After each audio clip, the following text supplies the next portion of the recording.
This week on Hermitcraft. When is the Nether update? I just asked, and the update, it's kinda now. Welcome to the Hermitcraft Recap. My name is Pixelriffs, our writer is LoyXP, and between the Nether update hitting your screens and the mayoral race concluding, it's been a busy week, hasn't it? Yay! Now, at the time of us writing this, we don't yet know who has won the vote on the Hermitcraft server. You might know, but we are silly people from the past. So we're just going to nuke our comments section by asking you who you would vote for and why. And in the meantime, let's take a look at all the events and mishaps that occurred on the Hermitcraft server this week. We just had a bunch of mycelium around a flat island here. What? Cub! Hey. Oh, that scared me. Starting with fun for the whole family put together by the whitelist to celebrate the update, Nether Bingo. Before the hermits meet up at the commercial area and enter the Crimsons for the first time, Cubfan has made a Nether Bingo card for them to compete in teams. This card is a list of events, tasks and items you can perform and gather. The first to cross out a full line across the card wins, which, spoiler alert, is Team Azuma False Eye Jevin.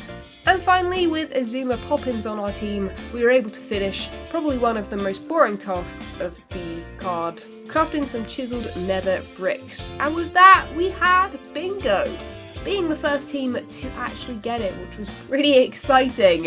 Jevin actually gives the Nether a solo fly-through afterward, taking the time to hunt down everything worth hunting down and trying out piglin bartering as well as bastion raiding. Now, I'm assuming that if I take this gold block, they are going to attack me. Oh yeah, they're mad.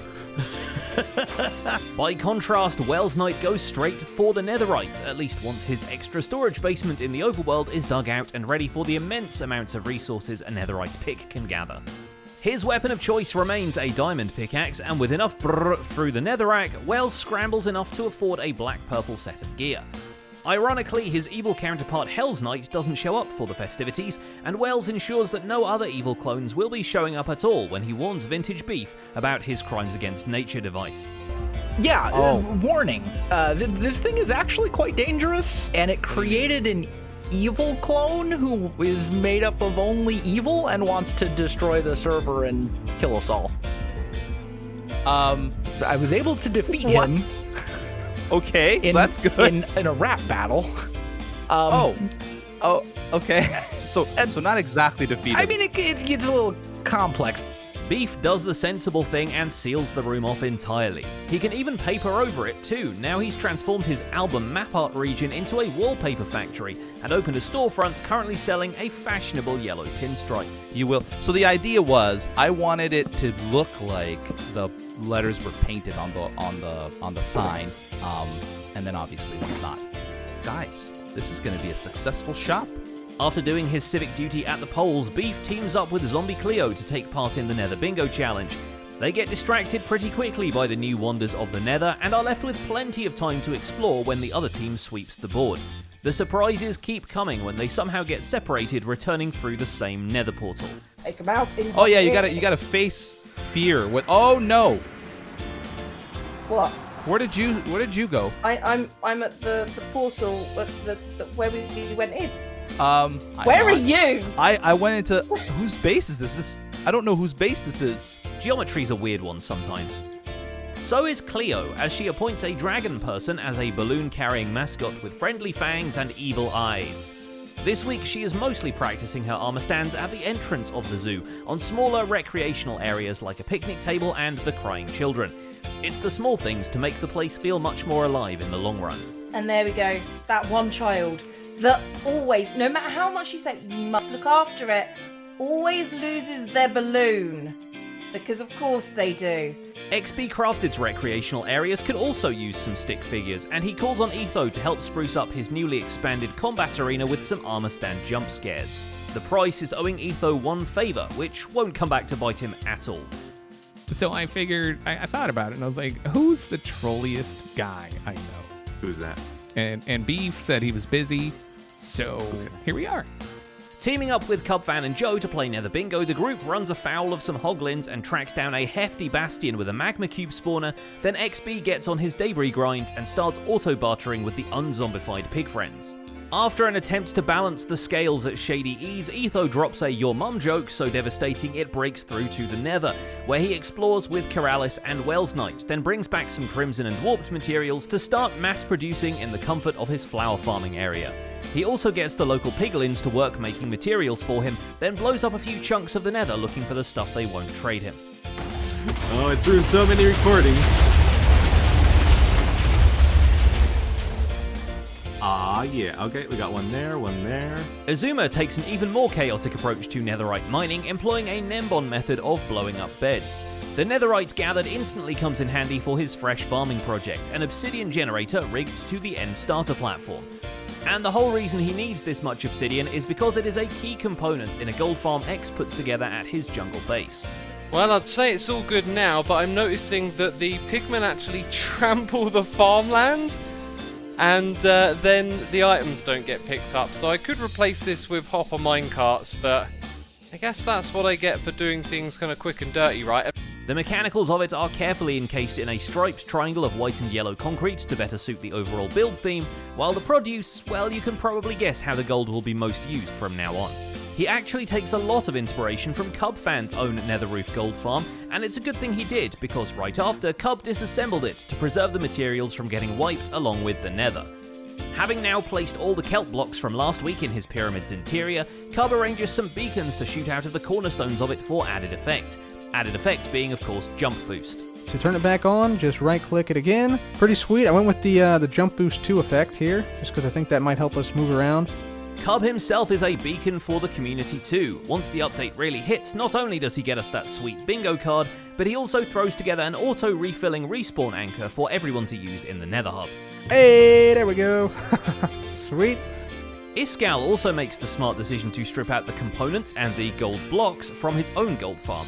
Once he's got used to the new Nether and crafted himself enough netherite for some quality footwear, he throws together a piglin trading setup which chews through his gold stockpile pretty quickly.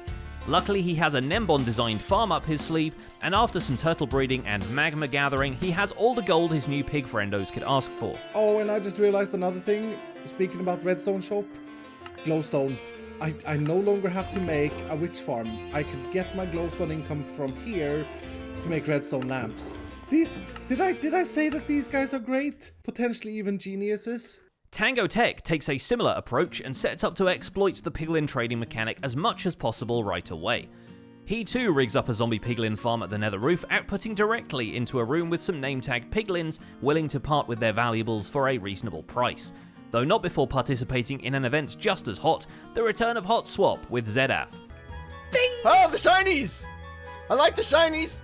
For the uninitiated, Hot Swap is a mining challenge dreamt up by Zed, where the players must survive caving for resources while not equipped with any weapons but 2 empty buckets and a single lava source block between them. Once one of them places it, only the other one can pick it up, and so the 2 of them make their way to the diamond level, juggling some hot sauce across protesting monsters. No, you're walking into the fiery death! Ah! You fool! That up is burnt to a crisp. I'm good, I'm fine, I'm very healthy. In related news, Keralis attempts to raid some bastions on his own after the whole bingo game was over, and comes back with absolute fire of a different kind, the Pig Step music disc, only found in Piglin treasure chests and on Sloy's personal channel. Oh man! Okay, hands down, this song is amazing. Some hermits are taking the time to cool off. Impulse SV's AFK Ice Farm gets some tweaks and a major expansion, the better to keep up with the Silk Touch picks he's now trading at ludicrously low prices from his recently recruited toolsmiths. Once the Nether update arrives, it's a logical time to revive his bedrock breaking service, which is immediately more successful than last time. But the server has broken a few of his things right back, and the disappearance of the Wither from his Wither Rose farm leads to him building up a Raiseworks Wither skeleton farm in a Soul Sand Valley fortress, complete with a piglin to act as bait, and a dog from the overworld dispatching the skeletons after they fall. All right, there we go. The first spawn has come in. Let's see if they can figure out how to work their way around to the other side in the drop. There we go. That one did. Let's go down and see what happens. Oh, boom. Our dog got him. Excellent. Hopefully the other one comes down soon. He is on the struggle bus trying to figure out how to get into the drop chute, I guess. Rendog heads to the Nether for farming of a different kind. The introduction of 2 new wood types means big logs must get ahead of the curve, and he makes a beeline for the warped and crimson biomes so he can expand his tree farming operation. Even in his fancy new gold suit, he still manages to get trapped in a bastion with some angry piglins, but he has enough resources on him to build a nether portal and escape. There's a nether portal that gets us out of here, and if we remember the coordinates while we're up there, we're going to be able to get ourselves back here to collect all of this beautiful resources for building later in the series. You know what, dudes? Not just a pretty face today, professional Minecrafter right here, baby. Back in the overworld, he almost dedicates his mayoral ballot to Scar, but the Emperor's influence sways his vote back to a different candidate. Said candidate is busy preparing for and taking her first steps into a brand new Nether experience. And while Stress admits the Nether isn't her favourite, she goes in spoiler-free and has the best time exploring all the new features. It's worth braving the new hostile mobs and more frequent ghast attacks just to get hold of Crimson Wood for the first time. What does that look like? Oh! No! Way! Oh! What? Uh-oh. What did I do? No idea what I just did then. Joe Hills is also on the lookout for new materials, since he has plans to remodel his winery building and add a mirror image basalt tower below his lighthouse build. Here's what I'm thinking. Crimson for the shutters and teal for the roof, or vice versa, which, it looks okay, I kind of like it. Whoops. I'm not doing a good job of eating. Remembering to rescue all his dogs from the roof of the Nether before the reset happens, he also adds some of the new soul soil to the Jurassic Bark Dog Sanctuary, making the area feel all the more prehistoric. Along with the switch to blackstone bricks, the winery gets an expansion to make room for all the intended interior features. And Joe's mayoral vote is also swayed, but by less sinister forces. False symmetry makes good on her promise of protection, rescuing Joe's equipment when he runs afoul of a skeleton. This seems to be the extent of her campaigning for the voting week, and really by now she either won or lost, so why not indulge in artisan interior decorating instead? False takes quite the approach to her base's innards, and in a bit of ingenuity, makes the corner support pillars of the main cylinder into decorative and functional sheep and cactus farms. To add an extra couple of cactus in here? I guess I could. I don't know if I need it right now, but that is pretty fantastic. That, and since I've added them there, I can now remove this. That's going to be so nice. TFC has also embraced the auto farming of crunchy green stuff, setting up an automatic sugarcane farm so he can craft his own rockets when the shopping district is unable to deliver. Luckily, it does deliver on what he was looking for last week, actual working ender chests, the better to stash all those branched mined diamond blocks in. 3 chests for a diamond. Oh well. That is a very good deal. Mumbo's base gets its share of foliage too, with additional terraces of grass and overgrown patches of ruined brickwork starting to take shape around the exterior. The interior gets some love too, once the Nether update throws blackstone and basalt into the mix, and Mumbo decides the centerpiece of his tower will be a 4-sided Nether portal.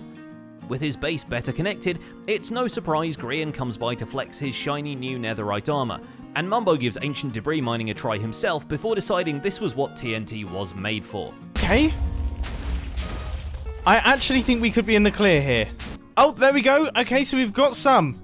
We've got a little bit.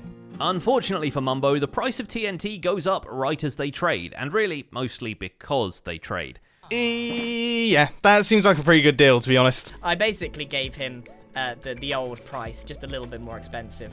But I think given the value of TNT has now skyrocketed, it's a fairly good deal. What's funny is that these explosives are just some leftover TNT Grian had lying around after blowing up a hole in his front yard. It's an idea that he got for terraforming a larger waterfall from one of the cliffs on the Mega Mansion. Though the base work has to wait with the big election day coming up and the opinion polls for Old Mustache being at an all-time meh. When putting mustaches on everything with a face in the commercial area doesn't deliver, Grian once again seeks help in Grumbot, who has changed quite a bit since last time. A visit from good Dr. Mumbo only helps so much, and so Grumbot fries itself while throwing out existential dread on paper and bids his last goodbye to his 2 creators. Oh gosh. Mumbo. Oh Mumbo. gosh. What is love? Does anything really matter? What is anger? Am I loved or used? He's having an existential crisis. Oh, we've melted him. He's melted. Why must my life make me ache? He's just been saying goodbye, dads. And finally, there's Scar with his own non-human campaign captain, and no, we don't mean B-dubs. Jelly the cat has been giving out orders to both of them, which is why they meet up looking like Mumbo's long-lost bootleg brothers. They build a cliff with Scar and Jelly's faces on it as their last For Your Consideration poster, and a few example mini-plots showcasing just how beautiful the town would look if you just let the two of them terraform it. After all, Scar has just completed the dispatch tower and the confinement walls for the Big Dig project, where he planned to drill through the bedrock and into the Nether update. And look at that, it's already here. And there's definitely some modifications we're going to make here and there to add more detail and things along those lines, and most specifically in that case is the front lip that kind of look like a toilet seat, to be honest with you. No, seriously, Scar has so many materials harvested for this project, it promises to be something incredible. And that's about it for this week's recap. Our writer is LoyXP, and my name is Pixelriffs. I've been raiding bastions and fixing farms in my Minecraft Survival Guide series, and you'll find the latest episodes linked in the end screen theatre. Don't forget to leave a like while you're still here, and subscribe so you won't miss future recaps. Thanks for watching, and we'll see you next week.